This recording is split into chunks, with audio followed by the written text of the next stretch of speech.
ये सारा आता है, इसको पूरी तरह से गुलाम बनाने के लिए लगातार प्रयास कर रहे हैं। और इंसान का अगर पतन होता है तो वो अंधविश्वास से ही होता है और पाखंड से ही होता है। और पाखंड को जड़ से उखाड़ने की अगर कोई एक तरीका है, कोई एक दवा है या कोई एक कारण है, तो वो केवल बुद्ध का शिक्षा है, बुद्ध की रास्ता है और कुछ नहीं। बुद्धम शरणम गच्छामि यानी ज्ञान की शरण में जाता हूं, धम्मम शरणम गच्छामि यानी धम्म की शरण में जाता हूं, और संघम शरणम गच्छामि यानी संघ, जो कुशल, जो अच्छे लोग हैं, जो अर्हत लोग हैं, उनकी शरण में, या ज्ञान का जो पुंज है ऐसा संघ, उनकी शरण में जाता हूं। हम केवल बाबा साहब की मूर्तियां लगाते हैं, बाबा साहब के नाम के नारे लगाते हैं, लेकिन उनके बताए हुए रास्ते पर चलते नहीं। साथियों,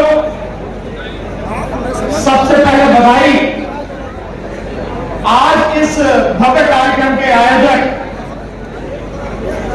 भंते जी सुमित रतन जी को, उनकी पूरी टीम को, जिन्होंने अपने अथक प्रयास से इस कार्यक्रम को आयोजित किया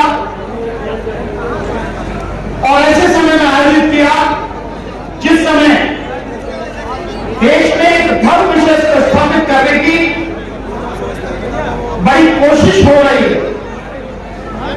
और लगातार बाबा साहब डॉक्टर अम्बेडकर को मानने वाले, तथागत को मानने वाले, उनकी शिक्षाओं का अनुसरण करने वालों को लगातार प्रताड़ित करने का प्रयास किया जा रहा है। ऐसे समय में उत्तर प्रदेश की राजधानी लखनऊ में ये बौद्ध महासम्मेलन किया जा रहा है, इससे सबको बधाई। साथियों, आखिर ऐसे बौद्ध सम्मेलन करने की आज के समय में हमें जरूरत क्यों पड़ी? ये बहुत ही विचारणीय प्रश्न है।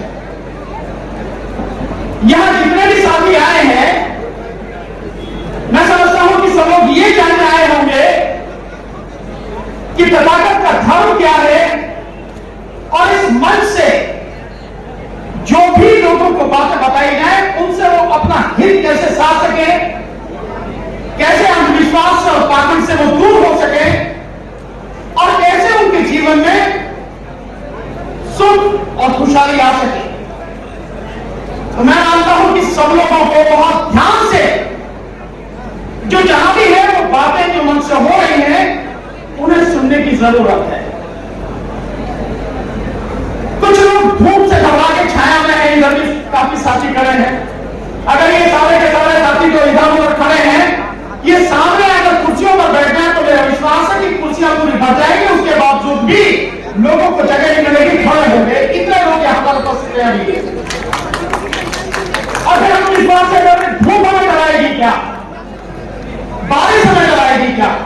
हम तो किसान मजदूर हैं, देश का निर्माण करने में सबसे बड़ा योगदान तो हमारा ही है। किसका है? इसलिए हमें इससे डरने की जरूरत नहीं, लेकिन सीखने की जरूरत है कि इस मंच से क्या सिखाया जा रहा है, क्या बताया जा रहा है, और वो प्राणी मात्र के लिए, मानव जाति के लिए कितना महत्वपूर्ण है, उसे समझने की जरूरत है। जो मैं बात आपके सामने कह रहा था कि आखिर ऐसे भव्य आयोजन की, ऐसे बड़े प्रोग्राम की जरूरत क्या पड़ी है बाबा साहब के दीक्षा लेने के 66 साल बाद भी? ये एक गंभीर विषय है सोचने का। और इसे जब हम देखते हैं तो कहीं ना कहीं हमें अपने अंदर झांकने की जरूरत पड़ती है कि हमारे मुक्तिदाता ने जो रास्ता हमें दिखाया, जिस रास्ते में वो चाहते थे कि हम चलें, जिस धर्म का हम अनुसरण करें, जिसका अनुसरण करते हुए हम अपने जीवन के दुखों को दूर करें, हमें ईमानदारी से उस पर चलना सीखा नहीं, हम चले नहीं। अगर हम चलते तो 14 अक्टूबर विजयदशमी के दिन 1956 को, जब 5 लाख से ज्यादा लोगों के बीच, लोगों के साथ बाबा साहब डॉक्टर अम्बेडकर ने बौद्ध धर्म की दीक्षा ली, अगर उसी स्पीड से काम होता तो मैं समझता हूं आधे से ज्यादा भारत बौद्ध बन गया होता। लेकिन जब हम 2011 का सेंसस जनगणना देखते हैं तो बौद्धों की उसमें जो संख्या है वो मात्र 84 लाख आती है।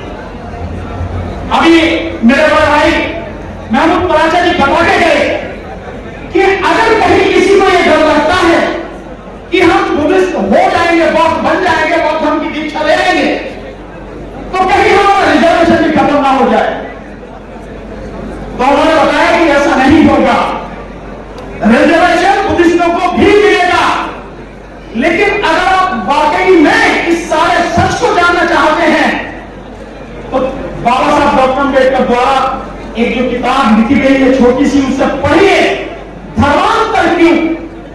उन्होंने हम उस सवाल का जवाब दिया है जो धर्म, बौद्ध धर्म की दीक्षा लेने के लिए अगर लोगों के मन में आता है, उस सवाल का उत्तर सबसे बढ़िया, सबसे सटीक अगर कहीं मिलेगा तो वो मिलेगा धर्मांतर क्यों, उसी में मिलेगा। पढ़िए आप उस किताब को।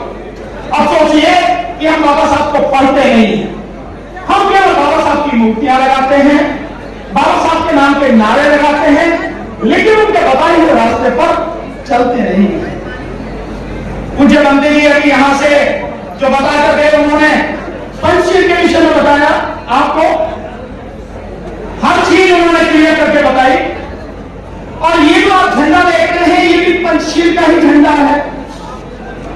ये जो बौद्ध धर्म का झंडा है, ये पंचशील का ही झंडा है। चारों तरफ आप देख रहे हैं, ये क्या है, शील क्या है? शील वो आधारशिला है जिस पर बुद्धिज्म टिका है। तथागत की शिक्षा हमें जिस रास्ते पर ले जाना चाहती है, वो ये धर्म उसी शील पर टिका है, त्रिचरण और पंचशील पर। ये आप इमारत देखते हैं जिसके नीचे पंडाल लगा है, हम लोग बैठे हुए हैं। आप सोचते होंगे बहुत मजबूत इमारत है, बड़ी अच्छी इमारत है, लेकिन ये इतनी मजबूत क्यों है? क्योंकि इसकी नींव मजबूत है, तभी मजबूत है। और ये जो शील है जिसमें कहा गया है कि मैं किसी भी तरह की हिंसा नहीं करूंगा, मैं चोरी नहीं करूंगा, मैं व्यभिचार से दूर रहूंगा, मैं झूठ नहीं बोलूंगा, और मैं नशीले पदार्थों का सेवन नहीं करूंगा। ये बुद्धिज्म की आधारशिला है। अगर हम इन्हें अमल में नहीं लाते, मैं मानने की बात नहीं कर रहा हूं, मैं कह रहा हूं कि अगर हम इन्हें अमल में नहीं लाते तो निश्चित रूप से हम उस रास्ते पर एक इंच भी नहीं बढ़ पाएंगे जो तथागत का रास्ता है। उस रास्ते पर बढ़ने के लिए हमें इन शीलों का अनुसरण करना होगा, इनको अपने जीवन में उतारना होगा। और इसके साथ साथ जो त्रिशरण है, बुद्धम शरणम गच्छामि यानी ज्ञान की शरण में जाता हूं, धम्मम शरणम गच्छामि यानी धर्म की शरण में जाता हूं, और संघम शरणम गच्छामि यानी संघ, जो कुशल, जो अच्छे लोग हैं, जो अर्हत लोग हैं, उनकी शरण में, या ज्ञान का जो पुंज है ऐसा संघ, उनकी शरण में जाता हूं। जब तक ये नहीं होगा तब तक हम उस रास्ते पर चलेंगे नहीं साथियों, चल नहीं पाएंगे। इसीलिए इस तरह के आयोजन करने की जरूरत है साथियों। आप लोग कितने कितने दूर से आए हैं, देश के भिन्न भिन्न कोनों से आए हैं, कोई महाराष्ट्र से है, कोई मध्य प्रदेश से है, कोई छत्तीसगढ़ से है, नीचे दक्षिण भारत से भी लोग आए हैं, उत्तर प्रदेश से भी लोग हैं, बिहार से भी लोग हैं, देश के बाहर विदेश से भी यहाँ साथी आए हैं, वो उतर गए हैं। क्यों आए हैं? क्योंकि उनके मन में एक ललक है, आपके मन में भी एक ललक है कि जो बाबा साहब डॉक्टर अम्बेडकर ने हमें रास्ता बताया, हम उस रास्ते पर चलें। और आज की तारीख में इसी रास्ते को मिटाने का प्रयास किया जा रहा है। आखिर बुद्ध की शिक्षाओं से दिक्कत क्यों है? तथागत के रास्ते से दिक्कत क्यों है? क्यों? क्योंकि अंधविश्वास को अगर कोई एक धर्म या कोई विचारधारा खत्म करती है, नष्ट करती है पूरी तरह, तो वो है बुद्ध की विचारधारा, बुद्ध की शिक्षा। और इंसान का अगर पतन होता है तो वो अंधविश्वास से ही होता है और पाखंड से ही होता है। और पाखंड को जड़ से उखाड़ने की अगर कोई एक तरीका है, कोई एक दवा है या कोई एक कारण है, तो वो केवल बुद्ध का शिक्षा है, बुद्ध की रास्ता है और कुछ नहीं। तो जो पाखंड है, जो लोग इससे घबराते हैं, वो पाखंड ही फैला रहे हैं। जो कहते हैं कि आपको सोचने की जरूरत नहीं है, आपको तर्क करने की जरूरत नहीं है, आपको जानने की जरूरत नहीं है, हम जो कह रहे हैं उसको मानने की जरूरत है। और आंख नीच कर आप उस पर चलते चले जाइए और अपने आप को, अपने समाज को तबाह कर दीजिए। और हम वापस आपके मानने वाले हैं, हम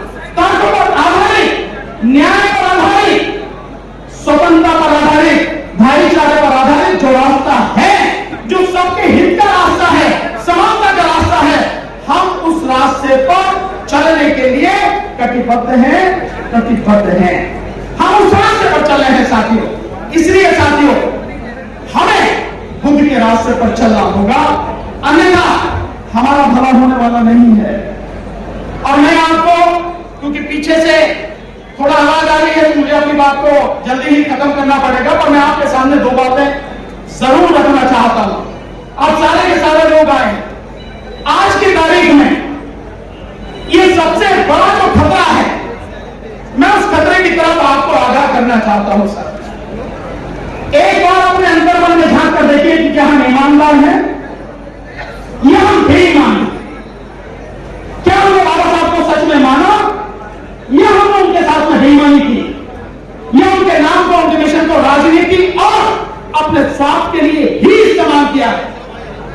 अगर हम वाकई में उनके बताए रास्ते में ईमानदारी से अपने कष्टों को, दुखों को दूर करने के लिए कोशिश करते, तो देश बहुत कुछ बुद्ध में बन गया होता। और इस देश को, इस राष्ट्र को बौद्ध में बनाना हम सबकी जिम्मेदारी है। तभी सबको स्वतंत्रता मिलेगी, बराबरी का हक मिलेगा, न्याय मिलेगा, और तभी भाईचारा कायम होगा। अन्यथा जो ताकतें हैं और जो ताकतें आज सत्ता में बैठी हैं, वो ताकतें इस देश को पूरी तरह खत्म करके इस पूरे बहुजन समाज को, इस पूरे शुद्ध समाज को, जिसमें SC, ST, OBC, माइनॉरिटी सारा आता है, इसको पूरी तरह से गुलाम बनाने के लिए लगातार प्रयास कर रहे हैं। और अगर ये ताकत का धर्म लोगों के बीच में अपनी जगह बना गया, लोगों की समझ में अगर ये धर्म आ गया और उस रास्ते पर उन्होंने चलना शुरू कर दिया, तो चाहे कोई सरकार हो, चाहे कोई पकड़ फैलाने वाला हो, वो बिल्कुल ऐसा हो जाएगा कि जैसे आंधी में पत्ते हो जाते हैं ना, उनका अता पता भी नहीं होगा। इसलिए साथियों उनको घबराहट है इससे। और ऐसी सरकार, इस सरकार को उखाड़कर फेंकना जरूरी है, और उसके लिए ईवीएम को उखाड़कर फेंकना जरूरी है। आप जानते हैं हम लगातार ईवीएम का आंदोलन लगातार कर रहे हैं। ये मंच हालांकि इस बात को कहना चाहिए, लेकिन ये जुड़ा हुआ है उसी से। अगर देश का संविधान बचेगा तो ही और कुछ बचेगा। बाबा साहब का बताया हुआ देश बचेगा, उनकी शिक्षाएं बचेंगी, बुद्धिज्म बचेगा। अगर संविधान ही खत्म हो गया तो कुछ नहीं बचेगा। तो संविधान को बचाने के लिए ऐसी आतंकी सरकार को छोटे उठा के फेंकना जरूरी है 2024 में, और उसके लिए ईवीएम को उठा के फेंकना जरूरी है, अन्यथा इन्हें उठाना नहीं जा सकेगा। आप जाने से पहले हम लोग एक हस्ताक्षर अभियान ईवीएम के पीछे में चला रहे हैं, ताकि ये मानते हैं, एक मिनट में बताना चाहूंगा, इस देश में 90% मतदाता है, 65% पोलिंग होता है, मान लीजिए कि 60% पोलिंग हो रहा है, 7 करोड़ लोग वोट दे रहे हैं। 7 करोड़ लोगों में से अगर 30 करोड़ लोग इस हस्ताक्षर अभियान में हमारा साथ दे दें, हस्ताक्षर करके हमें दे दें केवल, और उसके बाद में बाकी हमारे वकीलों की जिम्मेदारी, जो हमारे भाई बड़े भाई महमूद पांचे बता के गए। मैं कल सुबह इसीलिए जल्दी आया कि यहाँ लखनऊ हाईकोर्ट के जो एडवोकेट है उनके साथ में हमारी मीटिंग हुई है, और बहुत जल्दी 2024 के शुरू होने से पहले राष्ट्रीय स्तर पर वकीलों की ऊपर से लेकर केंद्र से लेकर तहसील तक एक जबरदस्त संगठन खड़ा किया जाएगा। तो हर जगह आपको तैयार मिलेगा साथियों। सो हम सब जो काम कर रहे हैं उसके लिए मैं आपसे चाहूंगा कि क्योंकि 30 करोड़ लोग अगर हमारा साथ दे देंगे, तो हमारे जो सारे वकील हैं सुप्रीम कोर्ट आज ईवीएम पर सुनने को तैयार नहीं है। जितनी भी पिछले सब डिस्मिस की गई है, यहाँ पर हमारे साथी राजकुमार जी एडवोकेट जी बैठे हैं, उन्होंने भी गाली को भी खत्म की गई। तो तरीका क्या है? एक वही है, या तो सुप्रीम कोर्ट खत्म करेगी या पार्लियामेंट में बीजेपी का कब्जा है, वहां से होगा नहीं। तो हमारा प्लान ये है कि ये 30 करोड़ लोगों का सिग्नेचर करके ईवीएम फॉर्म पे हमें दे, तो हम सारे के सारे बहुजन समाज के वकील सुप्रीम कोर्ट का घेराव करके और इस ईवीएम को हटा के संविधान और लोकतंत्र को बचाएं। बस इसी के साथ जो भी साथियों बाहर लेके जाए, मैं निकाल के अभी सबको बोलूंगा, बिना उस पर कोई जाएगा नहीं, ये आपकी जिम्मेदारी है मेरे साथ साथ। बहुत बहुत धन्यवाद भद्दी जी का, जिन्होंने मुझे बुलाया, और आप सब साथियों का जिन्होंने ध्यान से सुना, और यहाँ पर उपस्थित सभी साथियों का बहुत बहुत शुक्रिया। नमो बुद्धाय, जय भीम, जय निवासी, जय भारत। नेशनल दस्तक की आपसे गुजारिश है कि अगर इसको बचाना चाहते हैं तो नेशनल दस्तक को सब्सक्राइब करने के लिए रेड कलर के सब्सक्राइब बटन को दबाएं, फिर बेल आइकन की घंटी दबाएं। नेशनल दस्तक को बचाने के लिए बहुत जरूरी है कि हर खबर को शेयर करें, लाइक करें, कमेंट जरूर करें।